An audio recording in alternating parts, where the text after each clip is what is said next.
नमस्कार, मैं हूं आपके साथ पूर्वी राय और आप देख रहे हैं आरआर पत्रिका टीवी। बीजेपी प्रदेश अध्यक्ष सीपी जोशी का बयान। राजेंद्र गुड्डा को लेकर कहा, कांग्रेस का कोई मंत्री जब महिला उत्पीड़न के मामले में अपनी सरकार को आईना दिखाता है तो सरकार को बर्खास्त कर देती है। जो सरकार को सच्चाई बता रहा है उसको हटा रहे हैं और कांग्रेस का एक मंत्री तो राजस्थान को मर्दों का प्रदेश बताता है और महिला उत्पीड़न के 65% मामले झूठे बता रहा है। मुख्यमंत्री अशोक गहलोत अपने ही मंत्रियों के साथ दोहरा चरित्र दिखा रहे हैं। राजस्थान में प्रतिदिन महिला उत्पीड़न के मामले बढ़ रहे हैं। लड़की हूं, लड़ सकती हूं कहने वाली प्रियंका गांधी राजस्थान के मामले में क्यों शांत है? आज अपराधियों में राजस्थान में प्रतिदिन महिला उत्पीड़न के मामले बढ़ रहे हैं। लड़की हूं, लड़ सकती हूं कहने वाली प्रियंका गांधी राजस्थान के मामले में क्यों शांत है? आज अपराधियों में पुलिस का खौफ खत्म हो गया है। सरकार को बढ़ते अपराधों के मामले में मंथन करने की जरूरत है। सरकार बचाने वाला ही आज सरकार पर आरोप लगा रहा राजेंद्र गुड्डा साफ कह रहे हैं, अधिकतर मंत्री दुष्कर्म के मामले में लिप्त हैं। सीपी जोशी ने कहा, राजेंद्र गुड्डा नार्को टेस्ट की बात कर रहे हैं। मुझे लगता है नार्को टेस्ट होना चाहिए। कांग्रेस के मंत्री अगर सही हैं तो टेस्ट से क्यों डर रहे हैं? राजेंद्र गुड्डा का बयान, जिसमें उन्होंने कहा, मुख्यमंत्री अशोक गहलोत मुझे कभी भी गिरफ्तार करवा सकते हैं। सीपी जोशी ने कहा, मुख्यमंत्री अशोक गहलोत दुश्मनी निकालने का काम कर रहे हैं। राजेंद्र गुड्डा तो कह रहे हैं मुख्यमंत्री से लेकर उनके तमाम मंत्री दुष्कर्म में शामिल। दुष्कर्म के मामले में अभी तक मुख्यमंत्री की कैबिनेट में से किसी का जवाब नहीं आया। कांग्रेस के मंत्री चुप हैं। इससे साफ जाहिर होता है कि राजेंद्र गुड्डा की बात सही है। सीपी जोशी ने कहा कि एक गरीब मां का बेटा आज प्रधानमंत्री बन गया, इसीलिए कांग्रेस को तकलीफ। प्रधानमंत्री ने देश को नए आयाम तक पहुंचाया, इसीलिए कांग्रेस को तकलीफ। कांग्रेस ने 60 साल देश को लूटा। जनता भी कांग्रेस का चेहरा जानती है।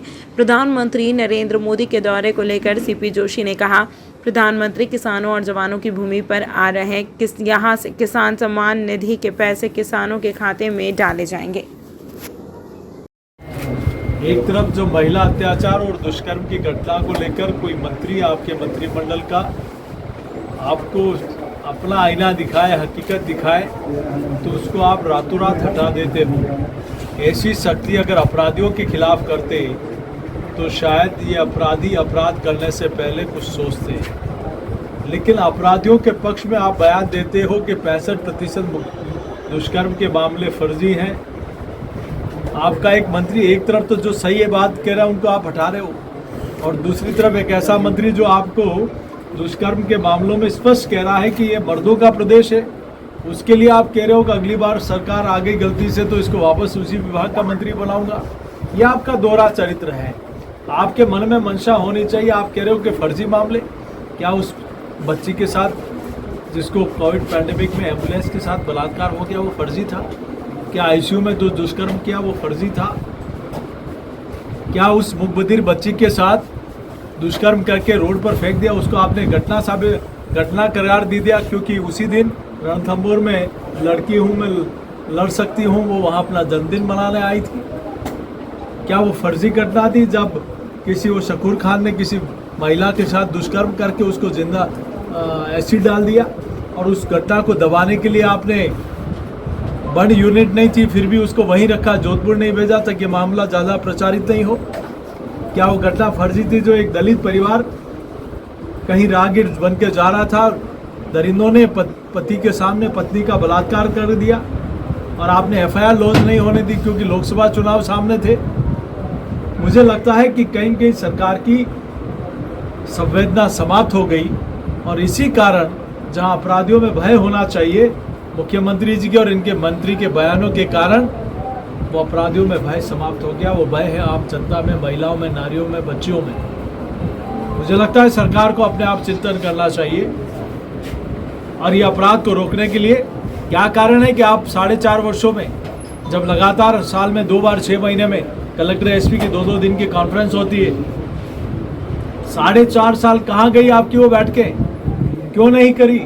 क्योंकि आप सिर्फ और सिर्फ आईएएस आईपीएस का पटवारी की तरह ट्रांसफर करना सीखा आप लोगों ने। आपने अपने अपराधों की समीक्षा नहीं की, उनको रोकने के लिए कोई योजना नहीं बनाई, और इसीलिए आज राजस्थान अपराध में, दुष्कर्म में, दलित अत्याचार में शीर्ष पर पहुंच गया।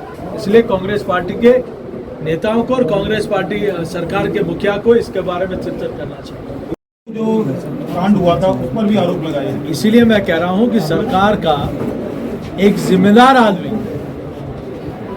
विधायक, और अभी कुछ दिनों पहले आपको आईना दिखाया इसलिए उनको मंत्री पद से हटा दिया, ये वही व्यक्ति है जो आपकी सरकार बचाने में आपके साथ था, आपको प्रिय रखते थे। आज वही आपकी सरकार पर आपके ऊपर खुलेआम आरोप लगा रहे हैं कि आप दुष्कर्म के आरोपी हो, कहीं के बलात्कारी हो, और महिलाओं पर दुराचार के आपके ऊपर अपराध का आरोप, सीधा आरोप लगाया।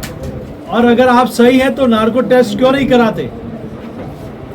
और नार्को टेस्ट नहीं कराते तो इसका मतलब सीधा राजेंद्र गुड़ा जी की बात को आप सही साबित कर रहे हो, कहीं न कहीं उसमें शामिल हो, चाहे अजमेर का कांड हो, चाहे अन्य मामले हो, कि आप कहीं न कहीं दोषी हो, इसीलिए चुप हो और नार्को टेस्ट नहीं करवा। क्या आपको लगता है नार्को टेस्ट होना चाहिए सभी मंत्रियों का? निश्चित रूप से। अगर ये अपराधी हैं और इनका एक साथी कह रहा है कि ये इसमें शामिल है, तो आप अगर सही हैं तो अपना नार्को टेस्ट कराने में क्या तकलीफ है? तो अजमेर 92 के मुख्यमंत्री पे आरोप लगाए हैं कि वही इस पूरे मामले के अंदर विलेन थे। देखिए, कहीं न कहीं धुआं वहां उठता है जहाँ का आग लगी हो, तो कुछ तो है। इन्हीं के बीच का एक साथी कह रहा है तो सच्चाई है। और ये आज से नहीं, उस समय से ये बात इंगित होती आ रही है कि कौन लोग थे, कौन लोग इस पूरे मामले में, कांड में शामिल थे। आज जिस नारी के एक देवी के रूप में पूजा जाता है, ऊपर वाले से भी डर नहीं लगता है। जिस नारी का सम्मान होता है, जिस नारी की पूजा होती है, उनको आप, उनके बारे में मुझे लगता है कि आपकी पत्नी और बच्चे और बच्चियां क्या संस्कार लेगी आप लोगों से। जो राजेंद्र गुड़ा जी ने जो आरोप आपके ऊपर लगाए हैं, आप अपने आप को सही साबित करने के लिए क्यों नहीं नार्को कराते या क्यों नहीं अपना वक्तव्य देते? तमाम महत्वपूर्ण खबरों के लिए देखते रहिए RR पत्रिका TV।